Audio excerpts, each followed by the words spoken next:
Hey all, Kate here from the Minecart, and you may notice from my surroundings that things look a bit different. Well, that's because I am currently in hell.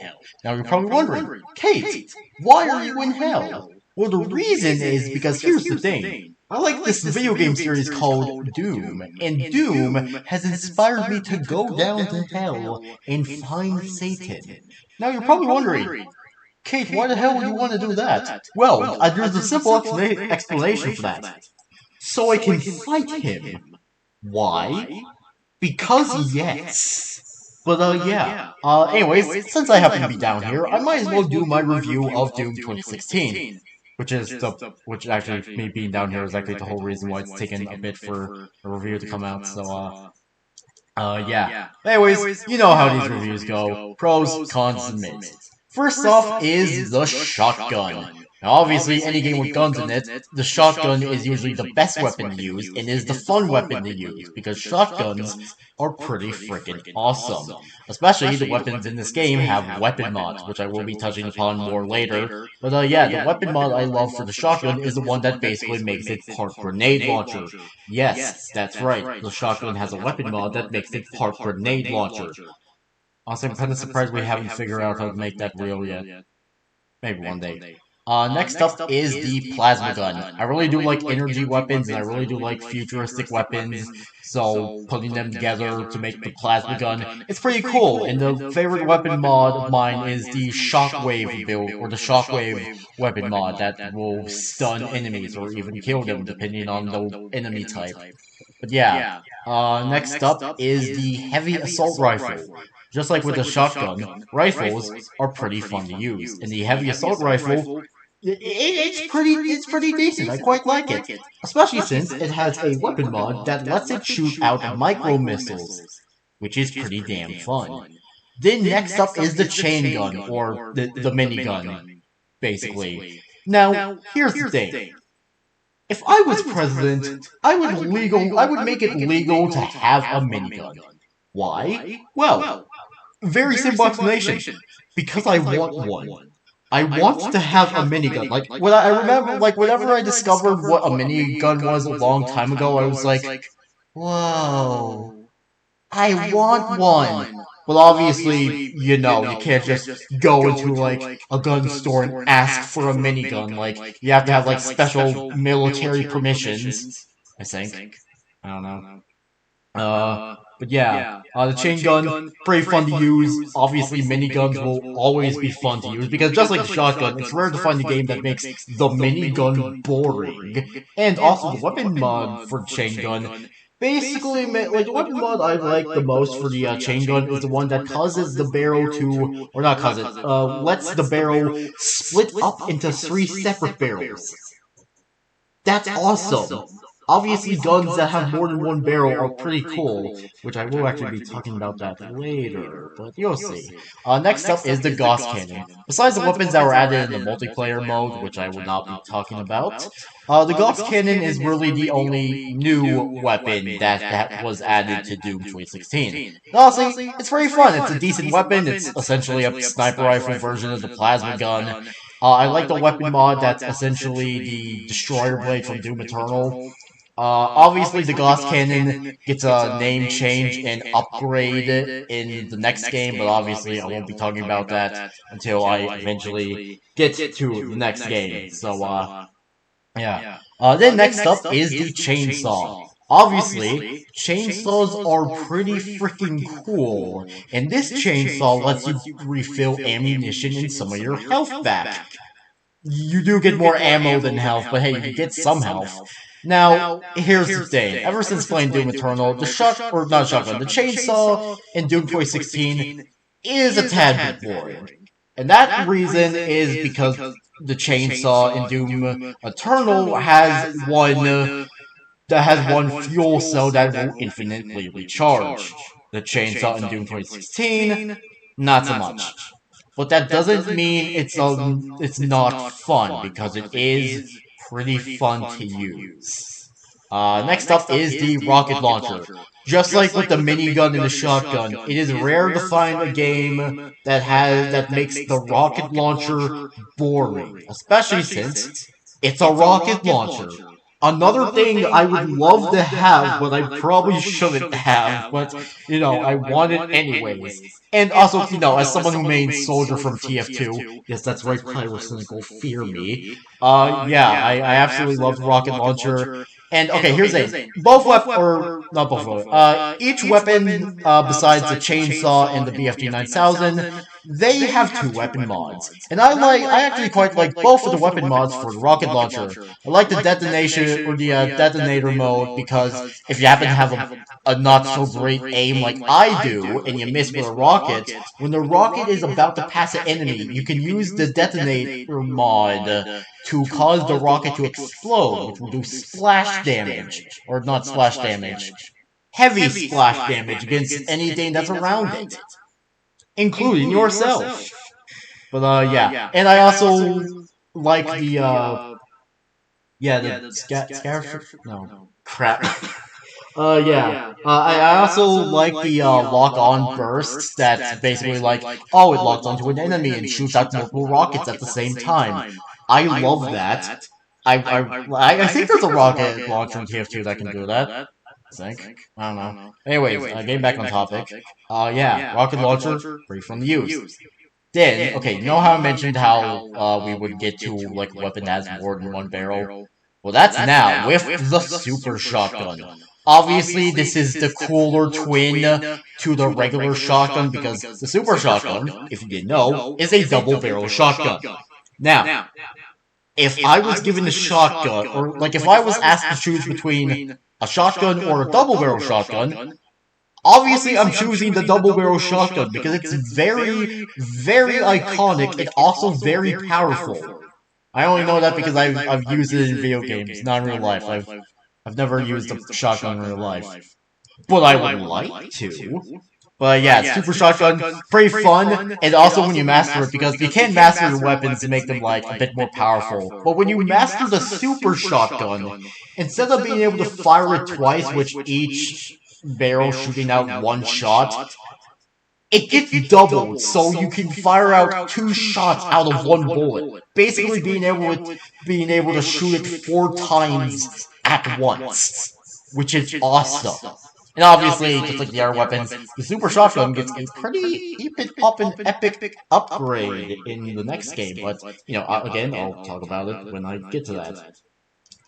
And then, finally, for the end of the weapons for now, the BFG 9000.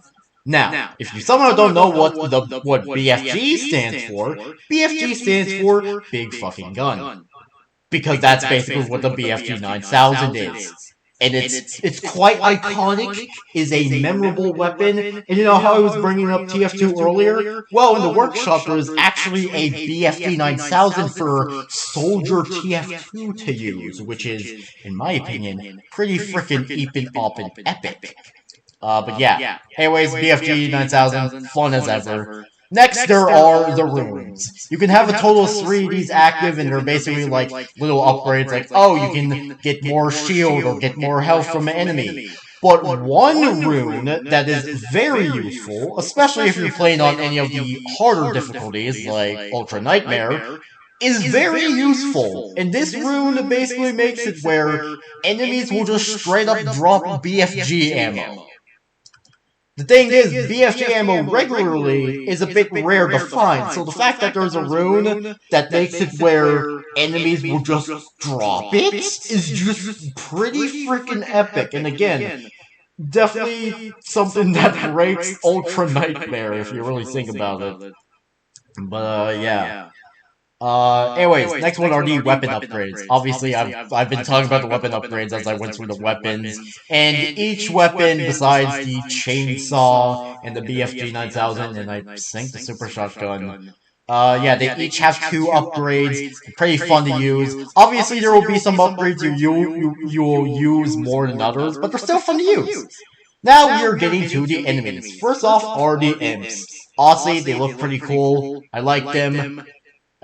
That's all I really have to say. Next up are the Mancubus. I really do like the whole one eye thing and like the mouth and throats being filled with teeth. And also just how gross they look. That's another thing I like. Although, if you ask me, I do say I like the original designs for the Making Fist, but still, the ones in Doom 2016 look pretty cool. And also, before I continue on, little side tangent here. But I really hope one day we get like the Doom equivalent of Alien Isolation, like a Doom horror game that's like, oh, you play as like a scientist or a UAC worker who's like trying to escape a Mars base while trying to hide from the Doom 2016 demons. I don't know, I just feel like that'd be like a really cool horror game, because honestly, if you put the Doom 2016 demons in a horror game, they would fit, I'm just saying. Anyways, next up are the Hell Knights. Now, originally when I played Doom 2016 back in 2017, the Hell Knights were the enemies that gave me the most problems. But obviously, the more I played the game, the more it became, or the less it became them giving me the problems, and more of me giving them the problems. And also, they're big and buff and Anyways, moving on. Next up are the Cackle Demons.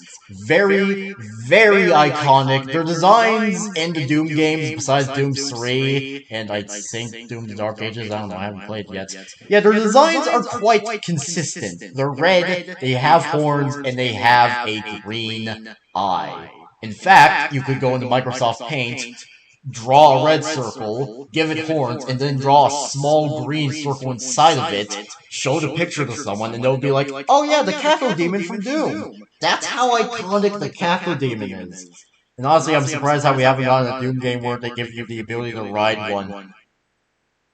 Maybe, I don't know if Doom Dark Ages does that. I honestly don't know. I'm not looking that up. I don't want to get spoiled. Next up is the Pinky. The Pinky are pretty fun to fight, especially, okay, originally in Doom 1 and 2, what you had to do was, all you could do was like, oh, you can shotgun them in the face a certain amount of times and it'll go down. In Doom 2016, that's not the case. You actually have to strife around them, get behind them, and then deliver what can only be described as the world's deadliest backshot. I know I'm immature, and I don't care. Next up are the Revenant. Again, another enemy that I don't have a lot to say about, but honestly, the Revenant's pretty cool. Like, it's a skeleton. I quite like skeletons. It can fly, it shoots rockets, it reads, it can play the trumpet. So, yeah. Next up is the Cyber Demon. Honestly, the Cyber Demon in his design for this game looks pretty cool. He has two stages, one where you fight him in a UAC base, and then the other where, like, you fight him back in hell.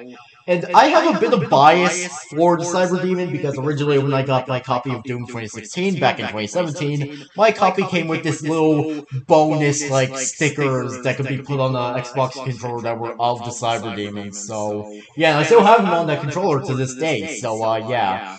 Next up is the Spider Demon. Honestly, a pretty good final boss for this reboot, and I also really do like the combination of organic and mechanical. That's one of the reasons why, or that's the main reason why I like Cyborg so much. But, yeah. Honestly, it's a pretty good boss. I quite like it. It's quite fun to face, especially, like, how you finish the boss off, because, like, once you fully, like, get the health bar down, you get, like, a little... Okay, I wouldn't say a cutscene, but like a bit of an in-game cutscene where like you shove the BFG 9000 into the thing's mouth and fire it off. It's so cool. I love it. And then finally we have the Baron of Hell. Honestly, the Baron of Hell is just like a more powerful Hell Knight that fires projectors and is also very big and beefy and muscular. And I'm going to move on now. Next up, we have the Doomslayer himself. Obviously, if you didn't know, Doomguy and the Doomslayer are in fact the same person. And I will say the name Doomslayer is definitely cooler than Doomguy, but I will always refer to Doomslayer as Doomguy, since it just rolls off the tongue. But yeah. Also, obviously, like his armor changes visually with each installment of this reboot trilogy. So yeah. Well, honestly, I quite like his design in this game, even if he has a much more cooler design in the next game, in the game after that. But yeah, and actually, funnily enough, there were actually people back then who were like saying that, his design is a ripoff of Master Chief, which is really funny when you remember that Doom guys look was inspiration for Master Chief's look. Look it up sometimes, it's interesting. Then the next thing we have are the secrets. Throughout the levels, there are secret areas where you can find secrets. It would either be like stuff like, oh, it's like ammo or shields. Most of the time, it's like, oh, like these are like upgrade tokens for like your weapons and your armor. And one of the collectibles I like the most are like these little figurines of the Doomslayer himself. These are mostly common, like the common collectibles, and whenever you get one, like it unlocks the ability to view a model of like an enemy or a weapon or something in one of the menus. And also, one of the ones I like the most is like the one Doom guy, figurine that's like looks exactly like his appearance in this game, and I just love the interaction that he has. It like he gives it a little fist bump and does like the Baymax la la la whatever it is. But I don't know. I just like that animation show so much because it shows that hey, Doom Guy in this game isn't completely a emotionless and heartless killer, so that's good. But yeah. Next up is the level design. Honestly, I quite do enjoy the levels. I will say that they're pretty fun to go around, and also they are okay. I know I did mention this with secrets, but here's the thing: I'm not the most patient with some secrets. Like I have some good patience, but sometimes it's like, okay, I can't keep trying to find the secret. I need to do it later on. Yeah, anyways, level design's pretty cool. And the final pro, the music. Oh my gosh, the music is not only so badass, it can transition someone. But it's so badass, it created a new subgenre for metal called Argent Metal. Mick Gordon did so good making the music, and the fact that like someone at Bethesda asked Mick Gordon to make the music less metal is just oh my gosh, it's so baffling. Like, why would you want the music to be less metal? I'm pretty sure when Mick Gordon was told that, like, obviously he said no, but I'm pretty sure when Mick Gordon was told that, he was like, you know what, I'm going to make the music even more metal now. But yeah, obviously, Doom 2016 soundtrack is phenomenal. It is amazing. It's peak. I put it up there with the soundtrack of all the Mario games and Minecraft and TF2. It's peak. I wish to put the music in an IV bag so it can be put into my bloodstream. Would it kill me? Probably. But I don't care. I love it. And now we get to the con. The only con that I have. The Lost Soul enemy. Now, I'm gonna lie. This is a good enemy.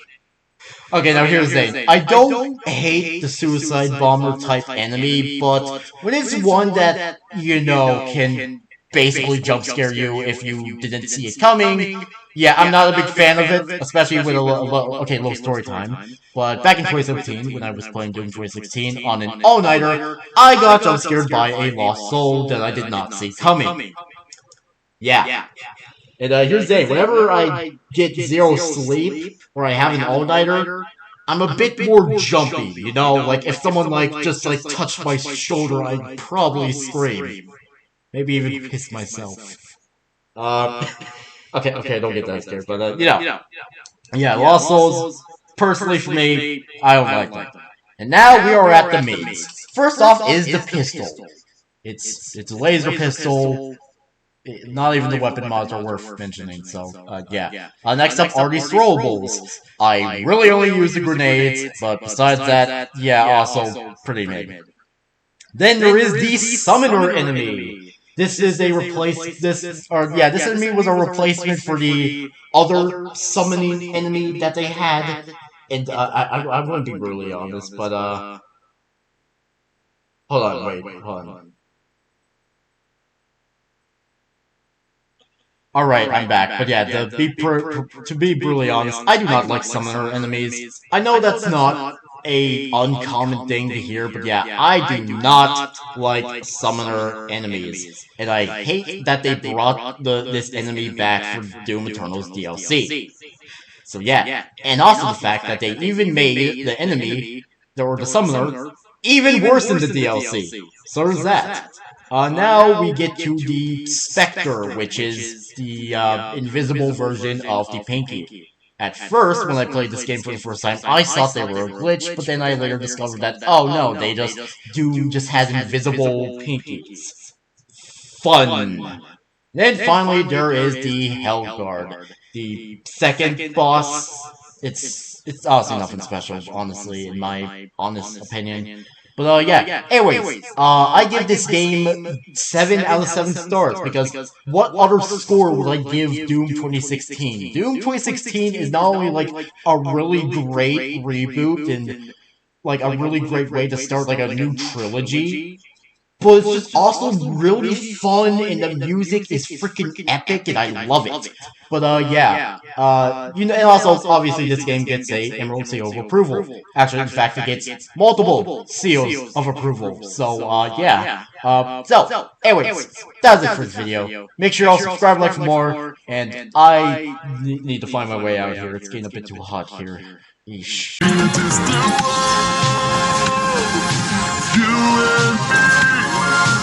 Traveling through the universe, the galaxy, in a distant world. We're here today. Look to the stars and lead the way.